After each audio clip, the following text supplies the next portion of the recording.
Feinripp Adventskalender. Schlechte Witze, schlecht erzählt. Was ist das Motto dieses Jahr jetzt? Weihnachten.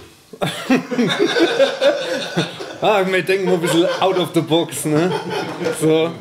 Ne, ich habe gedacht, es wären blöde Witze, wäre das Motto jetzt. Ab 18. Ach so, ab 18. Ich fang mal ein bisschen leichter an, ne? Sagte Monchi zum Harry, oh scheiße, mir geht's gar nicht gut. Sagte Harry, ey, wieso, was ist denn los? Sagte Monchi, ich bin gestern aus dem Töpferkurs rausgeflogen. Sagte den Ton vergriffen. Echt jetzt? Danke, Harry.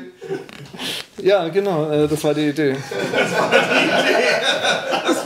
Das war aber eine schöne Idee. www.palzrock.de